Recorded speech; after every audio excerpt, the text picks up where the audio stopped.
A história de nosso estado, contada pelas personalidades que fizeram história. Memória Paranaense. Um projeto da Fundação Inepar.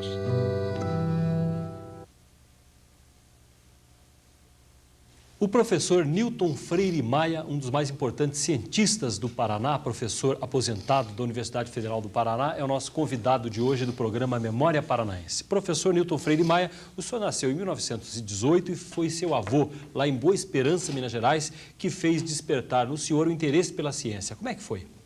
Eu não diria exatamente que foi o meu avô que despertou o meu interesse pela ciência, mas o que eu digo é que a influência dele, até quando eu tinha 12 anos, porque quando ele faleceu eu tinha 12 anos, a influência dele foi muito grande quando, 3 anos depois, eu descobri a ciência.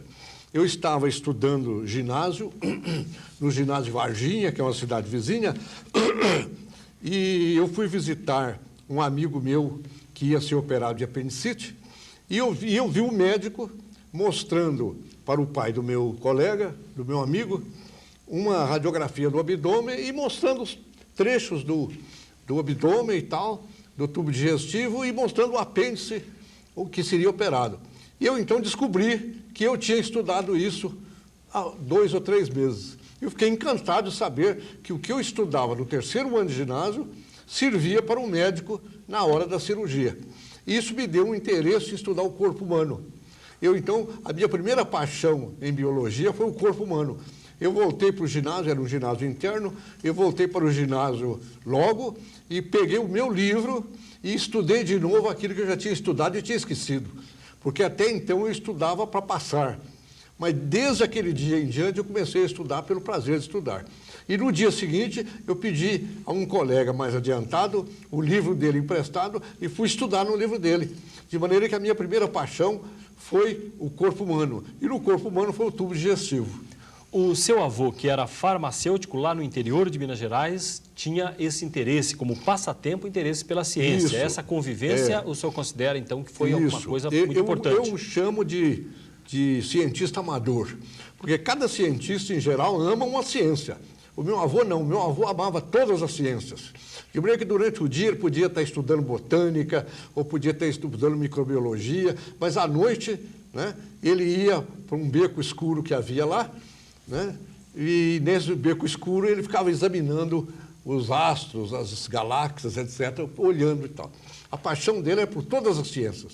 O seu pai também teve aí um papel importante porque ele fazia questão que o senhor fizesse um curso superior. Muito importante. A influência do meu pai foi extraordinária, porque o meu pai me mandou estudar fora, numa época em que estudar fora era caro, e nós não éramos ricos, sabe? Nós éramos uma classe média.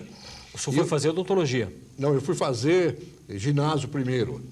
Mas depois de muito quebra-cabeça, eu acabei fazendo odontologia, porque ele me dizia, Newton, no Brasil é preciso tirar um curso superior.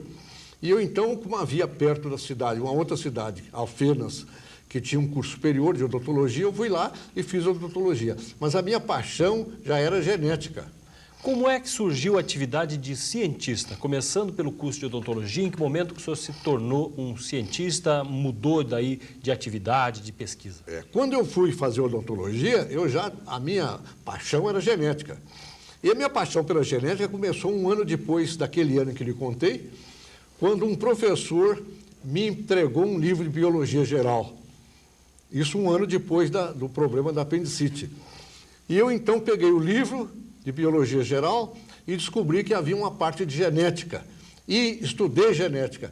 Nesse momento surgiu a minha paixão pela genética. E a genética que era alguma coisa pouco falada naquela época? Muito pouco falada. A genética não era falada como é hoje, a época dos clones, etc. A genética era uma ciência de 2ª categoria. A genética, aliás, tinha nascido com um século. A genética era muito nova. E, curiosamente, são 3 irmãos cientistas na sua família? 3 irmãos. Um deles veio trabalhar comigo aqui e se tornou geneticista também, mas um outro foi completamente independente. Ele fez a medicina em Belo Horizonte e, no meio do curso de medicina, se apaixonou pela fisiologia. Então, nós temos 2 geneticistas e um fisiologista na família, na Irmandade de 7. Em 1946, o senhor foi para a Universidade de São Paulo. Começou um trabalho aí dentro de laboratórios de genética especificamente. Isso. quando eu fui fazer odontologia, minha paixão já era genética. Então, eu tinha contatos com o grupo de genética da USP. Eu já conhecia até o professor, o chefe do departamento, que era o professor André Dreyfus. E uma vez que eu estive lá em 1945, ele me convidou para ir trabalhar com ele. E eu disse a ele, esse é o convite mais feliz que me fazem. Ele falou assim, você quer vir trabalhar conosco? Eu falei, você repete isso o ano que vem? Porque eu estava terminando o curso de odontologia. Ele disse, eu repito sempre que você quiser. Então, em 1946, eu fui para São Paulo e comecei, tendo me formado em odontologia no ano passado, no ano anterior, eu comecei a trabalhar em genética. E aí eu fiz vestibular para a USP e consegui fazer uma disciplina, que era a disciplina que tinha genética. E quando eu terminei essa disciplina, me deram a obrigação de lecionar genética no curso. Então, eu, recém-formado em odontologia, dando genética na USP. Como o senhor deixou a Universidade de São Paulo e acabou vindo para Curitiba no começo da década de 50? Um dos professores da Universidade Federal do Paraná costumava ir a São Paulo mais ou menos de 6 em 6 meses. E ele me dizia, nós não temos um centro de genética na Universidade Federal do Paraná. Você gostaria de ir para lá? Eu falei, isso tudo depende, é preciso conversar, etc, etc, etc. Afinal, nos fins de 1950, o professor Homero Braga, que era o catedrático de Biologia Geral da Universidade Federal, daqui, foi a São Paulo e acertou comigo a minha vinda. Em janeiro de 51, eu vim para cá e assinei o meu primeiro contrato com o professor Flávio Suplicy de Lacerda, que era então o reitor da universidade. E em abril de 51, eu vim para cá com a família. Que imagem o senhor guarda da Universidade Federal do Paraná na década de 50? No momento que começava a haver a consolidação, havia a federalização da universidade. A Universidade, obviamente, Federal do Paraná não era, aliás, ela nem se chamava Federal do Paraná, se chamava só Universidade do Paraná. Ela era federal, mas não se chamava Universidade Federal. E, obviamente, não era o que é hoje. Hoje a universidade cresceu de forma extraordinária, porque já faz 46 anos, né? 47 anos que eu estou aqui. De maneira que a Universidade Federal do Paraná cresceu extraordinariamente, hoje é uma grande universidade. Basta dizer o nosso departamento de genética. Quando eu vim para cá, não havia professor e nem pesquisa de genética. Hoje, no nosso departamento, nós temos, se não me engano, 24 professores de genética, fora secretários, fora ajudantes de limpeza, etc, etc. Pode-se dizer que o senhor foi o primeiro a fazer pesquisa na universidade em dedicação integral? Isso é verdade, Em 1951, pelo que eu sei, excluindo os velhos laboratórios da Faculdade de Medicina, que é muito antiga, não havia na universidade laboratórios em que a pessoa ficava trabalhando o dia inteiro. O laboratório de genética, que no princípio se chamava laboratório de genética, depois laboratório de genética humana, foi o primeiro. Neste começo, a sua pesquisa se baseava principalmente no estudo genético de populações através do estudo de moscas. Moscas, as famosas drosófilas, porque em São Paulo foi onde se instituiu o estudo das drosófilas brasileiras. E eu indo para lá, aliás, uma das minhas paixões em genética eram as drosófilas. Eu indo para lá, estudei genética, aprendi genética de drosófila. E vindo para o Paraná, eu comecei a estudar as drosófilas daqui, de Breca Antonina, Paranaguá, Morretes e Curitiba, as drosófilas desses lugares eu estudei muito. A Universidade Federal, a característica, como é que ela era nesse período, 1950? A Universidade do Paraná a primeira coisa que me chamou a atenção foi que quando eu cheguei na Universidade Federal do Paraná, eu descobri que o reitor aqui mandava. Porque eu conhecia a Universidade de Minas Gerais, em que o reitor era quase uma mera figura decorativa. Conheci depois a de São Paulo, em que o reitor também não mandava, não parecia mandar muito. E depois, quando eu cheguei no Paraná, eu verifiquei que quem mandava na Universidade Federal do Paraná era o reitor. Isso, para mim, foi uma novidade extraordinária, porque mostrava que aqui havia mais espírito universitário universitário do que, por exemplo, em Belo Horizonte e em São Paulo, onde os grupos separados, a engenharia, a medicina, o direito, ainda eram muito poderosos individualmente. Houve a fase do professor Suplicy de Lacerda e um período de bastante investimentos, da construção, da reitoria, depois mais tarde do Politécnico. Foi um momento de uma grande expansão da universidade. O professor Flávio Suplicy de Lacerda era acusado de fazer prédios demais, e prédios grandes demais. Hoje nós verificamos que os prédios dele não eram grandes demais. Ele viu o futuro. Por exemplo, o problema do estacionamento perto da reitoria hoje. Eu ouvi alguém dizer, esse Flávio é doido, como é que faz lugar para tanto automóvel? Pois bem, hoje os automóveis, há muitos anos que os automóveis não cabem mais nos lugares que ele reservou. Tá? O senhor se adaptou bem com Curitiba, tendo vindo primeiro de Minas Gerais, depois passando por São Paulo? A sua adaptação na Curitiba daquela época? Magnificamente bem. Eu já não gostava de morar em São Paulo. São Paulo, na época, tinha 1.800.000 habitantes, quer dizer, era maior do que Curitiba hoje, mas como cidade era uma coisa horrorosa. De maneira que eu estava em São Paulo querendo sair de lá. Quando me ofereceram a oportunidade de vir para Curitiba, eu vim conhecer Curitiba em janeiro de 51 e fiquei encantado com a cidade, com a universidade, com o povo, fiquei encantado com tudo. Era uma cidade muito tranquila, né? Tranquilíssima, tinha 180.000 habitantes. Hoje tem 1.600.000. Professor, a sua dedicação maior foi aos casamentos consanguíneos. O que o senhor julga de importante nesse trabalho, principalmente no interior do Brasil, no interior do Nordeste, e as consequências destes casamentos para essas populações? Olha, eu dediquei 20 anos da minha vida ao estudo dos casamentos consanguíneos, em geral, no Brasil. Eu estive também um período em Portugal fazendo estudo de casamentos consanguíneos em Portugal. Mas a minha dedicação maior foi casamentos consanguíneos no Brasil.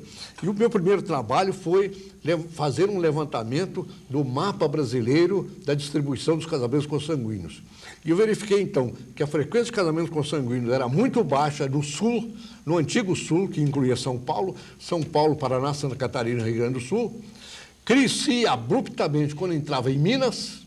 É um fenômeno interessante, a separação entre o Novo Brasil, que é o Sul, e o Velho Brasil, que começa em Minas.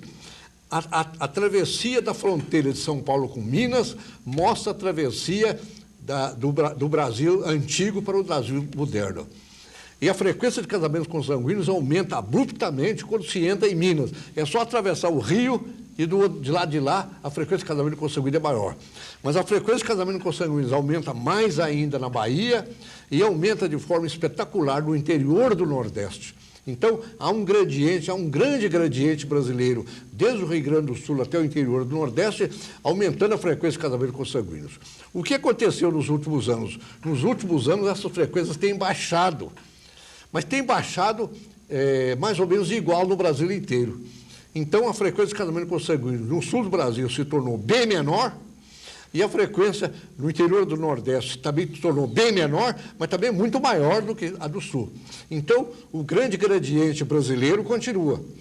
Depois do intervalo, eu gostaria que o senhor contasse com mais detalhes as consequências disso para a nossa população brasileira. Nós vamos para o intervalo comercial. Estamos aqui no programa Memória Paranaense, conversando hoje com o cientista Newton Freire Maia, da Universidade Federal do Paraná. Nós já voltamos. Estamos apresentando Memória Paranaense, um projeto da Fundação Inepar.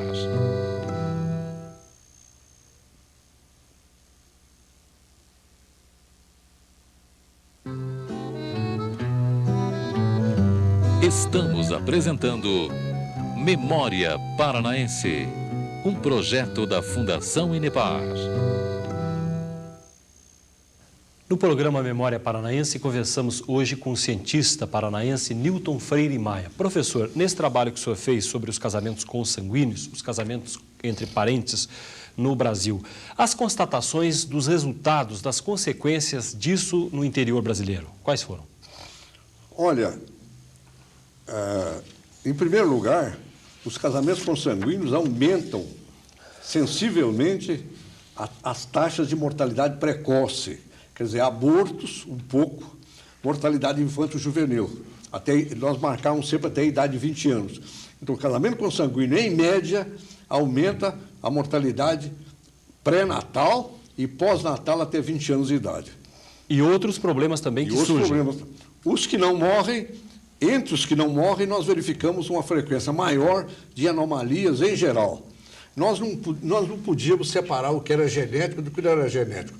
Nós pegávamos anomalias em geral, defeitos, malformações congênitas, retardamento mental, tudo que era defeito, nós uníamos.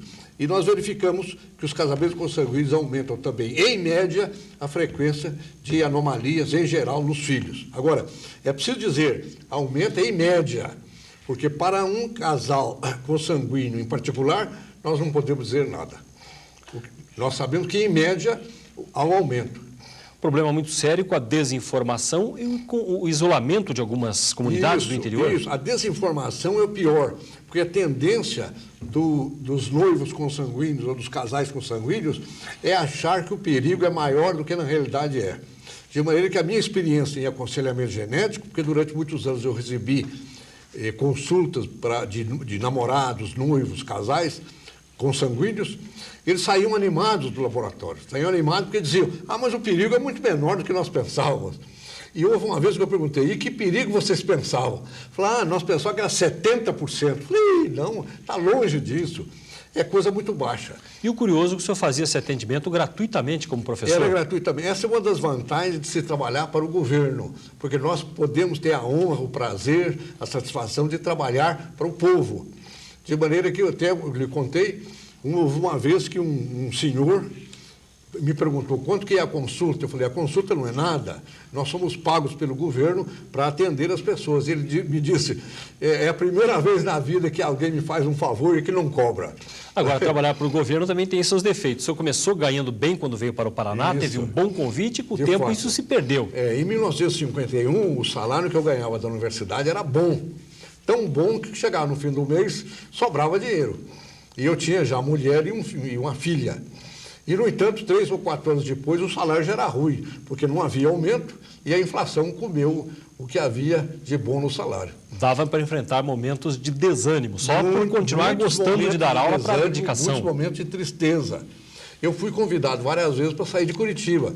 Mesmo nesses momentos, eu não tinha coragem de sair, porque nós gostávamos, e quando eu digo nós, quer dizer, minha mulher e meus filhos, porque os outros filhos foram nascendo. De maneira que todos nós gostávamos imensamente de viver em Curitiba. Os convites que o senhor teve para fazer períodos fora do Brasil, como nos Estados Unidos, através da Fundação Rockefeller, já na década de 50, isso foi importante nesse seu trabalho? Sob certo aspecto, foi importante.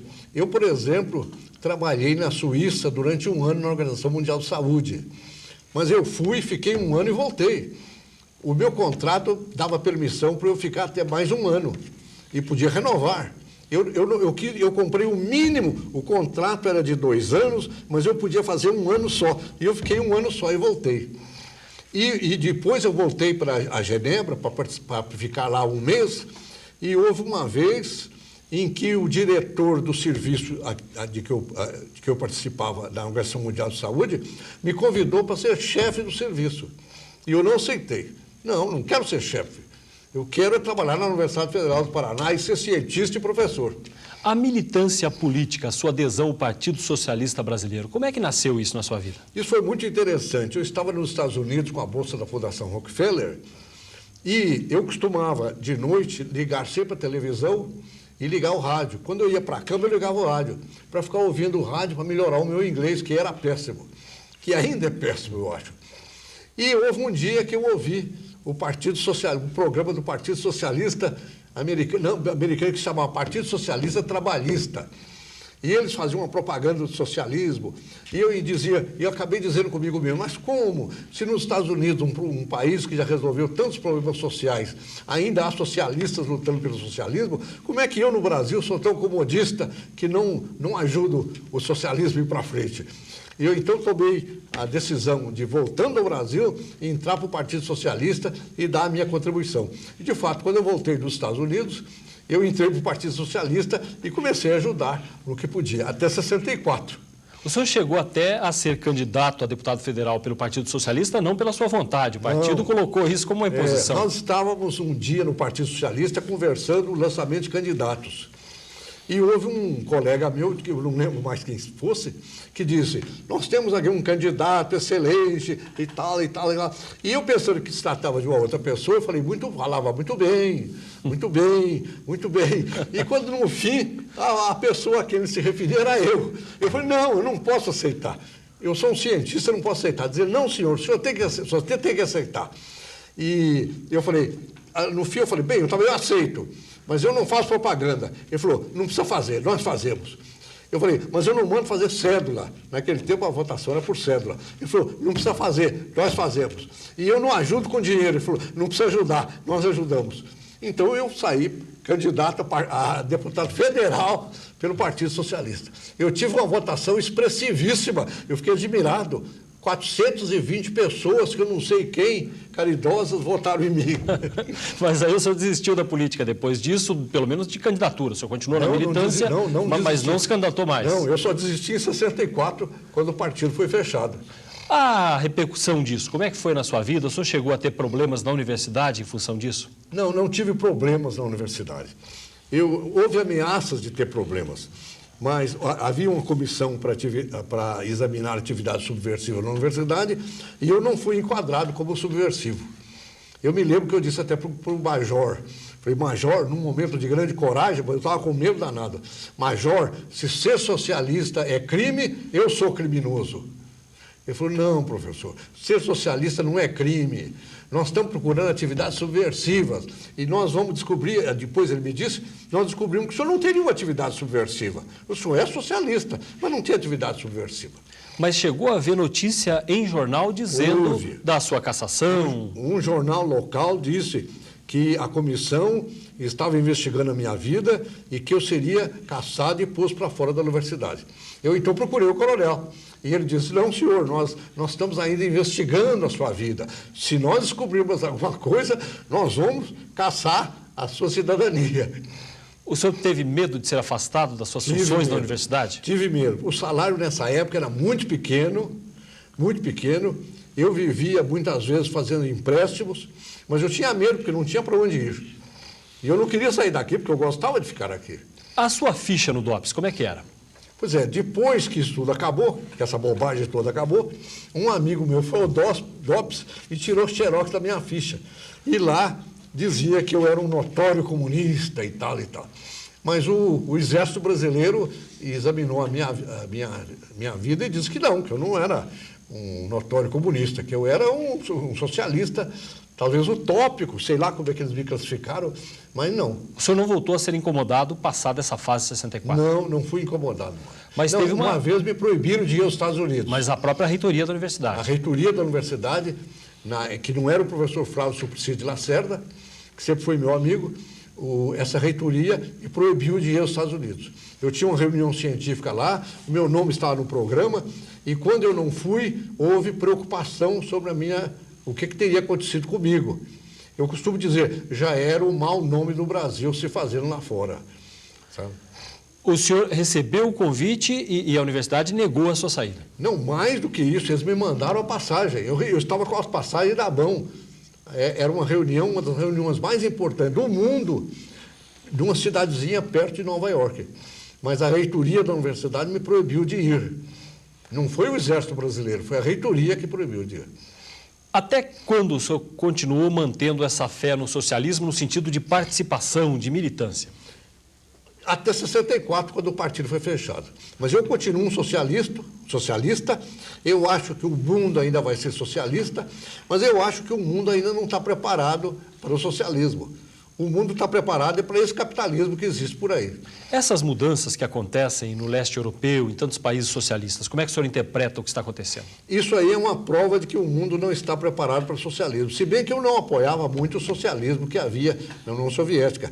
Eu tive o prazer de ir 2 vezes à União Soviética, gostei imensamente, fui tratado de forma maravilhosa, mas não era aquele socialismo que eu espero que venha a existir ainda daqui a alguns milhares de anos. Quando o senhor conheceu propriamente a União Soviética, foi uma decepção dentro da imagem de utopia que o senhor tinha como socialista? Não foi uma decepção, porque eu sabia que ali não era o socialismo que eu sonhava, não era. Então, gostei muito. sabe? Gostei muito, achei muito bom, muito bonito. Mas também, a primeira vez eu estive lá 8 ou 10 dias. E a segunda vez eu estive lá 3 dias. O senhor era ateu, era um cientista, não acreditava em Deus. Como é que foi essa mudança de pensamento que aconteceu mais tarde, por volta de 80? Pois é, isso aí é o seguinte, eu sempre fui... Não, houve uma época da minha vida em que eu fui um ateu feliz. Eu era ateu e estava satisfeito com o meu ateísmo. Mas com o tempo, não sei porquê, eu fui mudando e passei a ser um ateu infeliz, um ateu à procura de Deus. E houve uma época em que eu lia muito, inclusive livros religiosos, eu lia muito, e houve uma época que eu me senti me aproximando da religião. E o acaso me fez me aproximar de um padre franciscano. E eu tive uma conversa com ele, e a religião que ele me transmitiu foi uma religião tal que eu poderia aceitar. O senhor chegou a escrever um livro, Deus, o Acaso e a Necessidade. Que mensagem que o senhor passa? Isso aí é o seguinte, quando eu me tornei católico, e eu fui muito tocado pelo fato de que as pessoas religiosas, de vez em quando, não aceitavam teorias científicas por causa da religião. Isso é um absurdo. Religião é uma coisa, ciência é outra. A ciência aborda os fatos naturais e a religião aborda os problemas sobrenaturais. Então não pode haver oposição entre um e outro. O que é da ciência é da ciência. O que é da religião é da religião. A contradição que muita gente aponta no sentido da ciência indo na contradição de crenças religiosas. Essa opinião é uma opinião baseada numa falácia muito grande. Porque a religião não pode opinar sobre problemas naturais. Por exemplo, como surgiu o mundo? Ou melhor, por que surgiu o mundo? É Deus que criou o mundo. Isso é uma opinião religiosa. Mas agora, como surgiu o mundo? Isso é uma opinião científica. Como surgiram os seres vivos? Isso é uma opinião científica. Como surgiu a humanidade? Isso é uma opinião científica. Então, as razões nós devemos buscar na religião, mas os comos, né, as maneiras, nós devemos procurar na ciência. E a ciência hoje diz que a teoria mais aceita é a teoria da evolução. Não houve criação de animais por sua espécie, uma por uma, a criação do homem e da mulher, tal como a Bíblia conta. Isso são lendas, são mitos que foram redigidos há mais de 2000 anos e que não representam o que a ciência moderna diz. Isso significa que a ciência moderna está com a verdade? Não. A ciência não trata da verdade. A verdade é um problema que não entra na ciência. A ciência aceita o que é verossímil. Verossímil é o que parece verdadeiro. Então, a teoria da evolução é uma teoria altamente corroborada, é uma teoria altamente verossímil, e nós a aceitamos. Será a verdade? Eu acho que sim, mas a verdade não é um problema científico, a verdade é um problema filosófico e religioso. A mudança de concepção, de visão, deixando de ser ateu, se tornando religioso, como é que isso foi recebido dentro do seu meio de convivência, meio universitário e outras pessoas que tinham uma visão socialista parecida com a sua? Olha, uma coisa é o seguinte, eu soube que houve pessoas que disseram que eu estava gagá, que eu estava ficando velho, etc, etc, o que era natural. Mas uma coisa importante é que, ao me tornar religioso, eu não tive que deixar nenhuma teoria científica de lado. A religião não me obrigou a deixar nenhuma teoria científica do lado. Então, a origem do universo, a origem dos seres vivos, a origem do homem e da mulher, eu aceito de acordo com a ciência. E alguém disse, bem, mas a religião não ensina isso. Como a religião não ensina isso? A religião não pode ensinar sobre isso, porque isso é problema científico. O que a religião, não é a religião que diz, porque o nosso Papa João Paulo II já declarou várias vezes que a religião é útil à ciência, porque ou melhor, a ciência é útil à religião, porque foi a ciência que desembaraçou a religião das superstições que ela foi acumulando ao longo do tempo. Toda religião, ao longo do tempo, vai acumulando superstições. Então, o cristianismo também acumulou superstições. A ciência moderna é que diz quais são as superstições que nós devemos deixar de lado, porque não são religiosas, são científicas, e quais as superstições que ainda prevalecem, mas não prevalecem por força da ciência. Por exemplo, a teoria da evolução é uma teoria científica, apesar de que a Bíblia conta uma história diferente. O senhor está trabalhando num segundo livro dentro deste assunto ainda. Sim, eu estou agora escrevendo um livro que se chama Ciência, Verdade e Religião. Infelizmente, sobre verdade tem pouca coisa, porque sabe-se pouco sobre verdade. Sobre religião e ciência tem muita coisa. Tá bem, professor, vamos para mais um intervalo. Estamos conversando aqui no programa Memória Paranaense com o cientista paranaense Newton Freire Maia. Nós já voltamos. Estamos apresentando Memória Paranaense, um projeto da Fundação Inepar.